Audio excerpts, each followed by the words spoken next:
Très chers compatriotes, permettez-moi avant toute chose de remercier Dieu Tout-Puissant, Maître des temps et des circonstances, de nous avoir gardés en vie et de nous donner la force de poursuivre ces nobles combats pour la souveraineté, la dignité et le bien-être de notre peuple.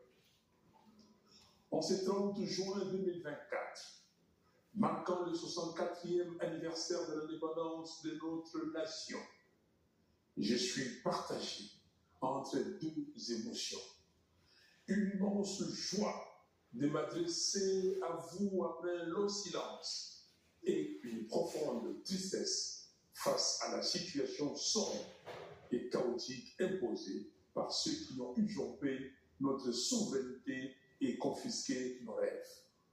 Mes très chers compatriotes, le 30 juin 1960, Patrice Emery Lumumba déclare: la République du Congo a été proclamée et notre cher pays est maintenant entre les mains de ses enfants. Plus loin, il ajoutait: nous allons veiller à ce que les terres de notre pays profitent véritablement à ses enfants. Au 30 juin 1960, les 2 345 410 km² du territoire national, y compris Massissi, Rutshuru et Lubero Sud, étaient sous contrôle congolais. Aujourd'hui, le pouvoir de Kinshasa n'a aucun contrôle sur des vastes zones du Nord Kivu, Sud Kivu, Ituri, Haut-Tuélé et Bas-Tuélé. Tout semble être fait pour nuire aux Congolais et mettre en péril les équilibres géostratégiques du Congo-Kinshasa. La grave crise sécuritaire qui étrangle notre pays a atteint un niveau tellement inquiétant que nous risquons de ne plus avoir le Congo, notre Congo, dans sa configuration du 30 juin 1960. En effet, cette crise s'enracine chaque jour davantage aux grandes dames de nos populations manifestement abandonnées par ceux qui prétendent diriger le pays. Contrairement à ces déclarations démagogiques, promettant d'attaquer le Rwanda à la moindre escarmouche, M. Tshisekedi fait preuve d'une indifférence coupable, abandonnant la population à son triste sort. Cette irresponsabilité donne des ailes à M. Kagame au point de déclarer avec arrogance: nous sommes prêts à nous battre si nécessaire avec la RD Congo. Nous n'avons peur de rien. Je rappelle à M. Kagame que son armée et ses supplétifs du M23 combattent déjà sur notre sol, mais qu'il sache qu'il ne nous vaincra pas. Très chers compatriotes, nous savons tous que notre pays fait l'objet d'un complot de la part de certains membres de la communauté internationale. Cela ne nous surprend pas, car depuis 1960, le projet de balkanisation n'a jamais quitté certains esprits opposés à notre souveraineté nationale et internationale. Cependant, ce qui me ronge profondément, c'est de savoir que parmi nous, il y a des pions, certains conscients, d'autres non conscients, tapis dans nos institutions, œuvrant contre les intérêts du pays. Ceci est extrêmement grave. Dans une méconnaissance flagrante de la gestion des priorités, M. Félix Tshisekedi préfère se livrer à son sport favori, des voyages inutiles à travers le monde. Il refuse de se rendre à Béni, à Butembo, à Goma, à Mongwalu ou ailleurs pour être aux côtés d'une population en détresse, compatir à son malheur et surtout trouver des solutions adaptées à la situation. Nous avons alerté à plusieurs reprises la communauté internationale sur la tentative d'extermination d'une partie du peuple congolais. Nous continuons de constater malheureusement son indifférence face à la tragédie congolaise qui dure depuis plus de 25 ans maintenant. Personne ne se préoccupe d'exhumer les rapports mapping de l'ONU, délibérément bloqués dans les tiroirs, privant ainsi des millions de victimes congolaises du droit à la justice. Comment comprendre que l'ONU et les forums internationaux discutent de la guerre en Ukraine, en Israël et à Gaza, tout en ignorant les 10 millions de morts et plus de 7 millions de déplacés internes congolais à cause de la guerre que le Rwanda et l'Ouganda nous imposent. Face à l'absence de l'État, à la complicité apparente du pouvoir en place et à l'indifférence de la communauté internationale dans les génocides congolais, il est clair que le salut de notre peuple doit être recherché au plus profond de nous-mêmes. Nous devons puiser les énergies nécessaires pour déclencher un sursaut patriotique tel que proclamé dans notre hymne national, Debout Congolais. Chers compatriotes, depuis 2019, les scandales de corruption et de détournement des deniers publics se sont multipliés, totalisant des sommes colossales, tandis que l'armée en guerre manque cruellement des ressources. Pendant ce temps, le régime de M. Tshisekedi continue de faire de grandes promesses au peuple, mais manque des capacités nécessaires pour relever les défis de la société congolaise.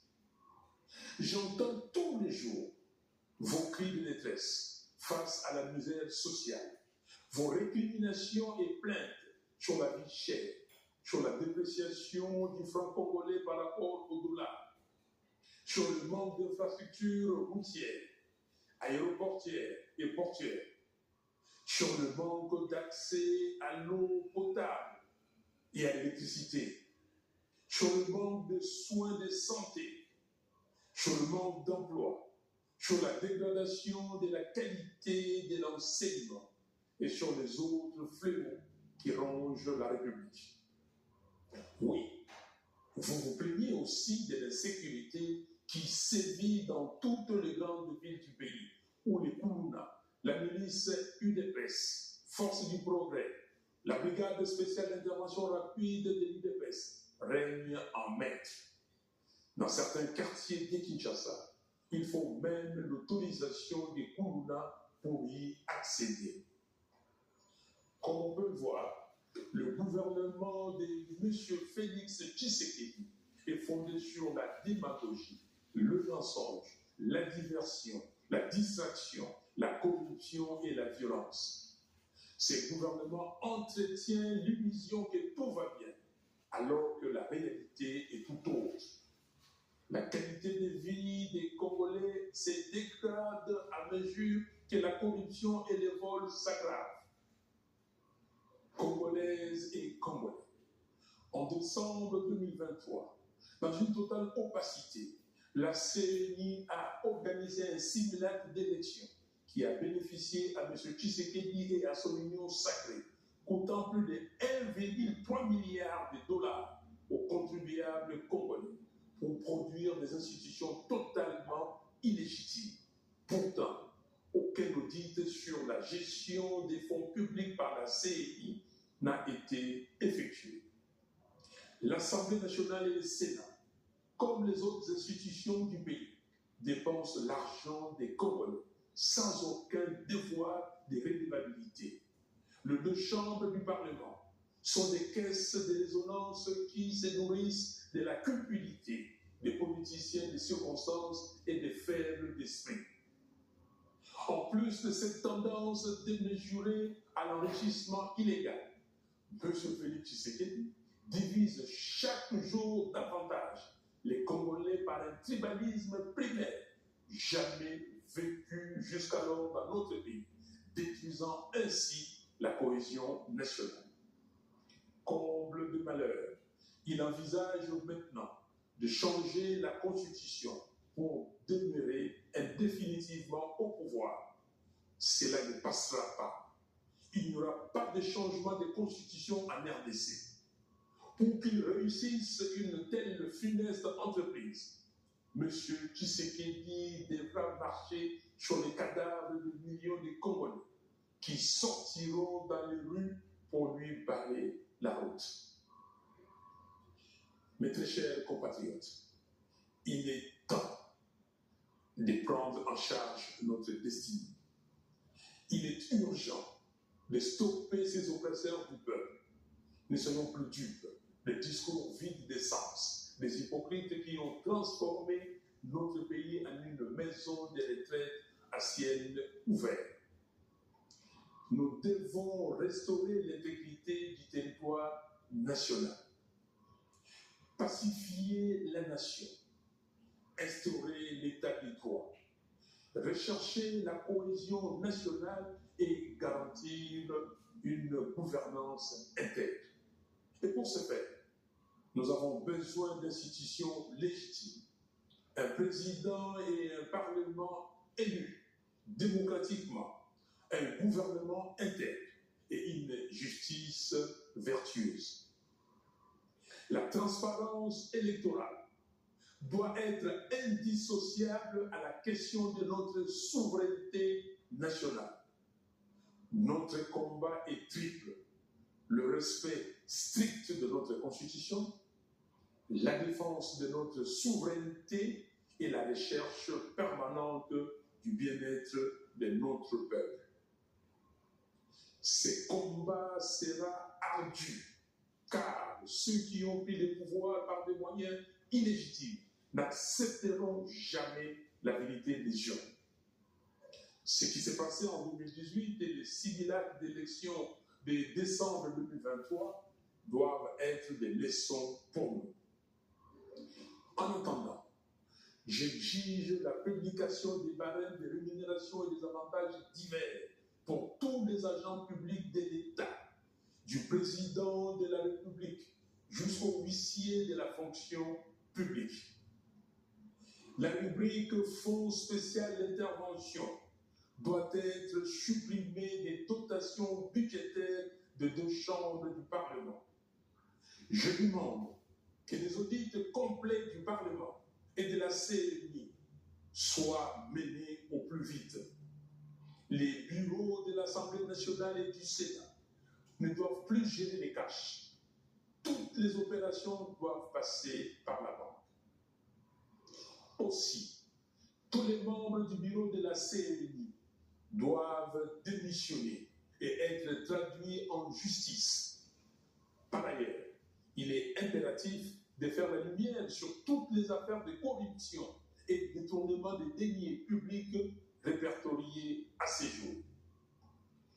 Tous les voleurs de deniers publics, anciens et nouveaux, doivent être traduits devant la justice. Nous devons récupérer l'argent de l'État pour construire des routes, des écoles et des hôpitaux. Congolaises et Congolais, j'ai entendu vos lamentations sur mon silence depuis les simulacres d'élection de décembre 2023 et je vous remercie de toujours compter sur moi. Sachez que je ne peux pas vous abandonner et je ne relâcherai pas les combats. Plus que jamais, je suis déterminé à les poursuivre avec vous pour bâtir un Congo libre, fort, digne et prospère. Très chers compatriotes, écoutez-moi. La liberté, la justice, la souveraineté et le bien-être ne se donnent pas. Ils s'arrachent.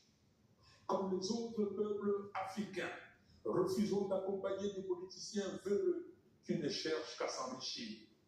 Notre salut est entre nos mains. Lèvons-nous comme un seul homme et barrons la route aux fossoyeurs du Congo. Il n'y aura pas de changement de constitution dans notre pays, ni de présidence à vie. Congolaises et Congolais, dans la quête de dignité pour notre peuple, je rends hommage à ceux qui ont payé de leur vie et aux héros vivants qui portent les stigmates du combat, convaincus qu'un jour, notre pays sera libéré et engagé sur la voie de la démocratie et du développement. Je salue la mémoire de nos concitoyens qui ont perdu la vie au Nord Kivu, au Sud Kivu, à Ituri, au Haut-Touélé, au Bas-Ouélé, au Maïndombe, au Kwilu et au Kwango, à cause de la convoitise de nos richesses naturelles par le Rwanda et l'Ouganda et de l'inaction des gouvernants depuis 2006. Je pense aussi aux 7 millions de nos compatriotes déplacés internes dans leur propre pays. J'ai compati avec tous nos compatriotes victimes de l'insécurité qui règne dans le pays, résultat des actions avilissantes des milices de certains partis politiques bien identifiés. Je rends hommage au sacrifice de ceux qui ont lutté pour la souveraineté, la liberté et la dignité des Congolais. Je pense notamment à Kipa Vita, Simon Kimbangu, Patrice Lumumba, Joseph Kasavubu, Etienne Tshisekedi, Joseph Malula et Laurent Mosengo qui nous inspirent. En ce 30 juin 2024, j'ai une pensée pour nos frères et sœurs victimes de l'intolérance politique, injustement emprisonnés, comme Jamal Kabound, Mike Mukebai, Gloria Senga, Robert Bunda et d'autres prisonniers. À ces vaillants combattants de la liberté, j'adresse mon soutien et mes encouragements. Tenez bon, les Congolais ne vous ont pas oublié. Votre place est aux côtés de vos familles et du peuple congolais en ce moment crucial où l'intensification de la lutte est essentielle pour nous affranchir des chaînes de la dictature. Très chers compatriotes, en toute responsabilité, je demande à M. Félix Tshisekedi s'il a l'amour pour les Congolais et les Congos de se raviser et d'intérioriser les slogans de Tshisekedi, le peuple d'abord. Le pays a besoin de la cohésion nationale. Nous devons nous réunir avec toutes les parties prenantes sous l'égide de nos pères spirituels afin de trouver des solutions adéquates pour défendre notre pays contre les agressions extérieures et également garantir des élections transparentes, impartiales et apaisées qui permettront au pays d'avoir des dirigeants légitimes. Il ne s'agit pas de partager le pouvoir, mais de sauver le pays de la balkanisation, de mettre fin aux crises politiques récurrentes et d'assurer le bien-être de notre peuple qui souffre. Au regard des défis géopolitiques et géostratégiques actuels du monde, nous devons donner au Congo-Kinshasa la place qui nous revient dans le concert des nations. C'est notre responsabilité collective. Vive la RDC et son vaillant peuple. Que Dieu vous bénisse. Je vous remercie.